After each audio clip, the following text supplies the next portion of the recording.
Welcome to Leaders Lead Podcast. Are you ready to conquer your challenges and achieve greatness?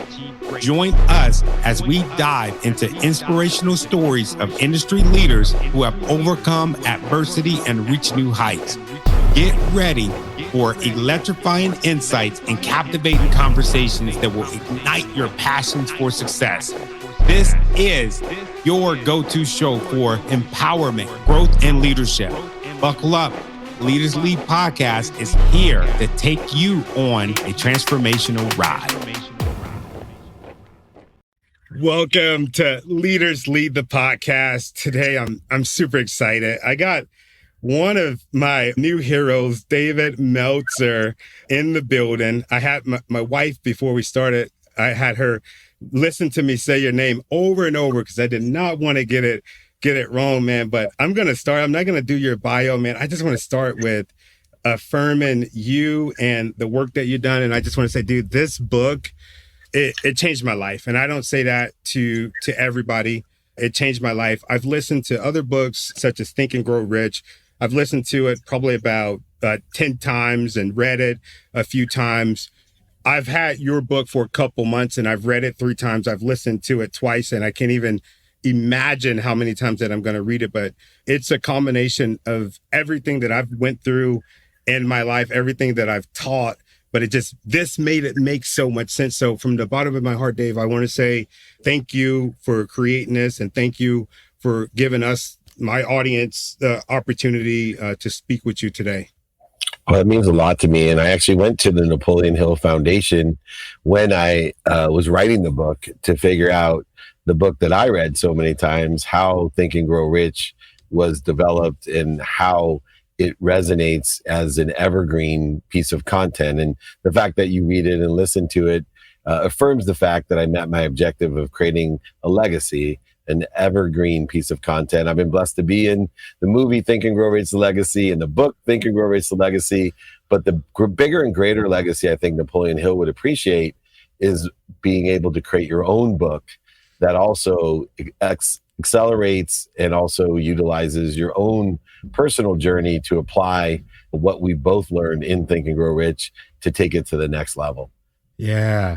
You said that so eloquently, man. I really believe that connected to goodness is and should be our generation's Think and Grow Rich, man. I've been, telling everybody about this freaking book, and for our listeners and our viewers, anybody that listens to this, and I would highly advise you to get a copy of this thing. Do what I did, get the audio book too.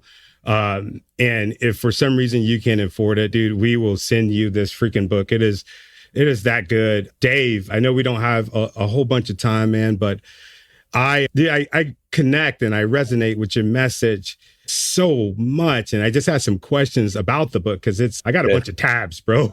And so we're going to get to it, man. That's a great interview.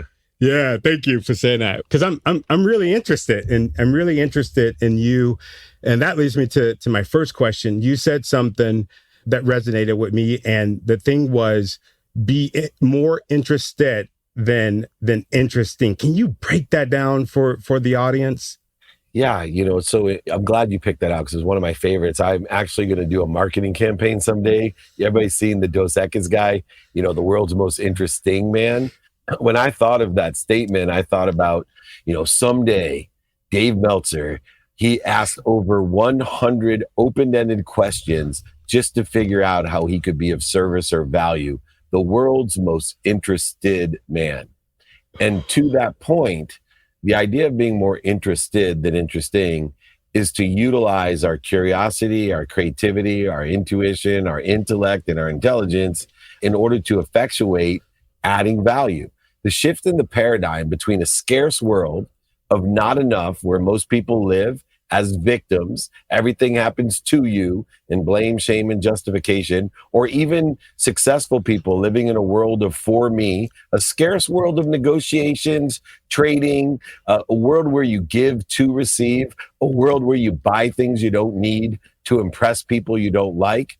But instead, the idea of being more interested than interesting is an idea of radical humility, of living not in a zero-sum game where you're trading and quid pro quoing everything, but instead a value add world. There's actually a component of faith. There's actually a component of faith that says, I believe there's more than enough of everything for everyone. I believe that there's something bigger than me, an infinite, all-knowing, all-powerful, omniscient, omnipresent source that I'm connected to and through. So when I'm more interested, when I'm asking for help, when I'm asking for information, I'm adding value, not just to me for receiving it, but I'm adding value to the person that I'm asking from. And in a value add world, there's three components. The first one I teach to everyone called appreciation, right? When we appreciate something, it expands. You add value, right? Your house goes up, it appreciates. You add value to your house. The second component is acknowledgement. And acknowledgement is, how do we acquire the knowledge of what we have? How do we acquire the knowledge of what we have? Only one way to acquire the knowledge of what we appreciate. You know what it is? Not to have it anymore. So not only is giving one of the modalities or methodologies of appreciation and acknowledgement, but so is losing, so is being manipulated and lied to and cheated and stolen from. All of those are acknowledgement of the appreciation that we have. And then finally, you have this philosophy that is the critical component, the counterintuitive thought of most people when they talk about appreciation and giving. They rarely talk about what?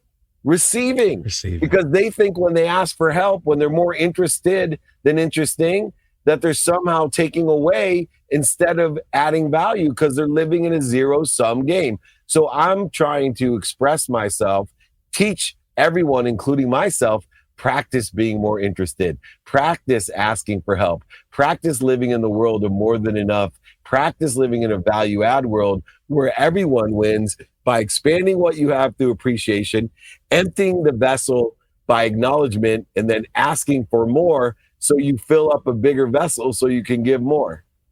Wow. Yeah, that when you said that, and I was reading into your book when you're talking about, you broke down the word appreciate, and I had never thought about that.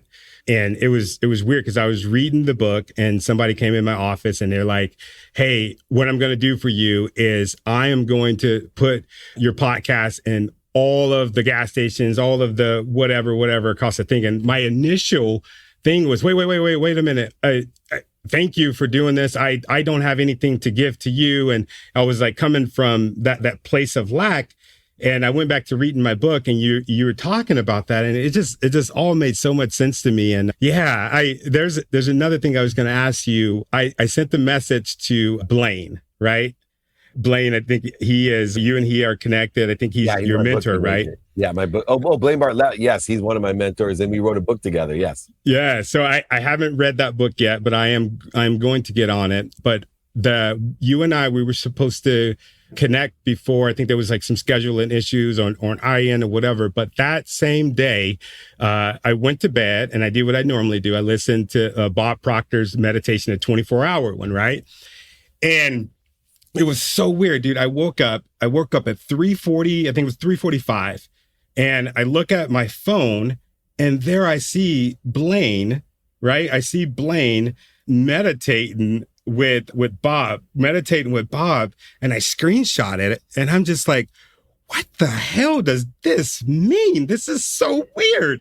And I was just like so pumped. I told my wife, don't you think that that's weird? And then I sent it to Blaine and he's like, the world is wondrous. And I was just like, he's used to this kind of weird stuff.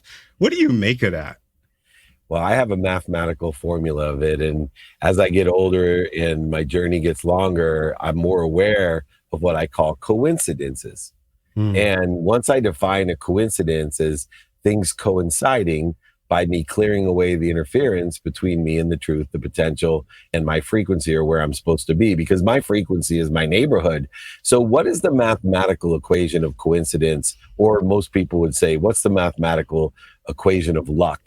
And it's really simple. It's number one, what am I focused in on? What am I paying attention to? So when you were paying attention to Bob Proctor and Blaine Bartlett, and you were now putting attention or focus in on what you wanted to coincide with, And what happens is you then gave it your intention.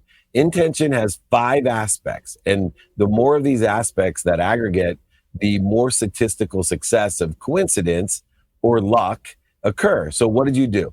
You did something. You started doing the meditation video. You were saying things that I would like to, meet Blaine, or I would like to meet David, or whatever you were saying that coincides with the occurrence.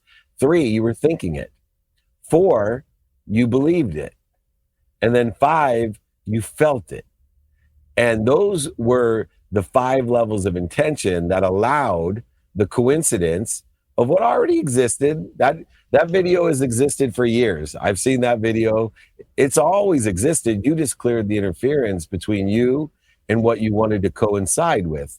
And when we can put this towards things that are important to us, when we can consider, hey, wait a second, I don't need to get more happy, more healthy, more wealthy, more worthy. What I got to figure out is, how do I coincide with the more wealthy, healthy, worthy, and healthy? How do I clear the interference between me and that which already exists? Well, the way that we do it is we pay attention to it.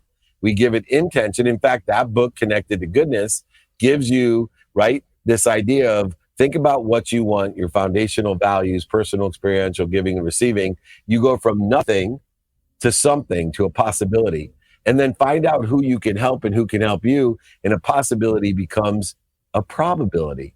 And then when you find out how to do it through discipline, strategy, and awareness, as I just effectuated through the attention and intention, your probability becomes your perspective. And when we can prioritize a perspective, it's not only the antidote to procrastination and feeling overwhelmed, it actually allows us to make it real. And once it's real, we then can apply our why, not search for a why that already exists. And when we use those 5 daily practices of what, who, how, and now, we're consistently living in inspiration, in the flow, clearing the interference between you and that which is far greater than you, that loves you more than your mom. Yes. Yes. And that brings me to something that I've been thinking about quite a bit.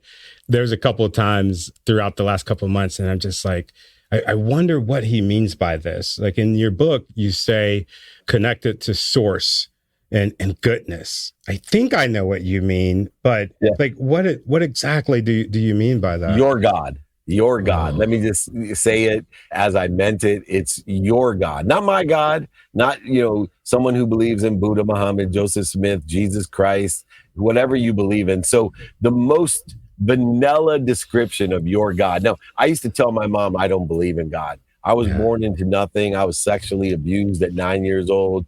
I made everything happen myself. I lost over 100. I didn't need God, right? I was the one who was in control. And my mom said to me, son, you pray to God every day. And I said, Mom, I don't pray at all. I make things happen. I'm a doer. I'm a bull in a china shop. I'm a dog on a tire. It's not the size of me as a dog, but it's the size of the dog in me. That's who I am, Mom. And I am going to outwork everybody, Mom, to make it happen. And she said, exactly. You pray to the wrong God, but you're praying to a God. You're praying to the God of money. You're praying to a God of scarcity and greed. You're praying to a God of closed-minded, closed-hearted, and closed-handedness. And someday you will pray to a God of abundance, a God of love, a God of potential, a God of forgiveness and gratitude, a God of accountability and inspiration. And when you do, son, you will realize how easy, not easy, the world can be. And through that was one of the inspirations of why I wrote Connected to Goodness, to allow people to make their possibilities their probabilities, their probabilities their perspective, their reality, and to apply their why to the reality, to apply their source, their God, to the reality, and at least come to some awareness of what God are you praying to. Wow. Yeah, that's what I thought. That's what I thought, because I was just like, he's not being specific, and I think that's for a reason. So it's whatever. Ego is edging goodness out of your life, edging gold out of your life, edging God out of your life. The ego is what creates the interference. So that all ties together as well in this great scheme of abundance. Yeah, can ego be a good thing, or is ego like a all the way evil thing? No. So there is no all evil. So ego is a great thing when it comes to motivation. You see, fear is one of the best mechanisms to get up, to get back up, to get started, to get back started, and to protect our embodiment, right? For example, fear, if you didn't have fear and you were looking off a cliff, you would jump. Right? So fear is a good thing in the short-term motivational sense of making sure that you're protected and right, that you feed yourself, that you fight when your life is in danger, or you run away, or you fornicate so that you have a generational legacy of having babies. The fear is a great thing. But here's the thing. Beyond motivation, beyond the essence of fear, we want to live the majority of our life in inspiration, and fear is an interference to inspiration. So what we have to do is identify fear when it's not for the purpose of fighting, fleeing, fornicating, or fighting, or feeding. Sorry. So what do? We realize that ego is a need to be right, a need to be offended, a need to be separate, a need to be inferior, a need to be superior, a need to be angry, a need to be frustrated, a need to be worried, a need to be resentful, a need to feel guilty, a need to complain about things, a need to judge other people. A need to worry is a duplicative negative in my world. Not only are you creating interference between you and what you want, but you're actually wishing for what you don't want, which is a major flaw. So ego has to be understood for the purpose that it has, because if you're looking off a cliff and thinking about jumping, ego's a really good thing. It's the part of the brain that says, don't do it, dumb. But if you think ego is going to go beyond motivation or protection, you're fooled. Inspiration is created by getting the ego out of the way after it's done its job, after it's gotten you up, after it's protected you. Now you got to get it out of your way, and you don't resist an ego. You don't fight it, go over it, under it, through it, around it. Don't lie to it, manipulate it, cheat it. Don't deny it. Simply stop, breathe through your nose, out through your mouth, like Bob Proctor teaches, and then think about the recollection of what you're connected or collected with, the remembrance, remember what you're membered to, and the reminder, remind yourself, the greater mind of what you want, who you can help, who can help you, how best to get it done, and then reprioritize outside of the ego to apply your why, which will give you efficiency, effectiveness, statistical success. One last thing, people ask me, I'm 54 years old. I'm not nearly in as good a shape as when I played college ball. Trust me. You look good, man. I got more energy. I got more energy than I've ever had. And it's not that I have more energy. It's I've cleared the interference between me and the energy that all of us are created and connected to. That's the difference in my life. I only spend minutes and moments interfering with my potential. Minutes and moments every day. I'm afraid, I complain, I worry, I flip somebody off that cuts me off. The normal human ego is there. But I learned that stuff. Oh yeah, I stop, drop, and roll though, baby, because I know the minute I identify ego, I know my mind, my body, and soul are on fire. And everybody knows when you're on fire, you got to stop, you got to drop, and you got to roll. Oh yeah. You're speaking to my fire buddies that listen to the show. I'm an ex-firefighter, and they would appreciate that. Something else that I read in the book that I wanted to tell you, thank you for the viewers and the listeners, in case you haven't noticed, like, I never, ever talk about somebody's book on the show. We've had people come on, and that's the first thing that they want to talk about is selling their book, and usually it don't air. I don't, just so you know, I don't sell my book, as you know, right? I don't. I give it. So your entire audience can email me, david@dmeltzer.com. If they can't afford it or they don't want to afford it, please just email me, david@dmeltzer. I will sign the book. I will send it to you. I'll pay for shipping.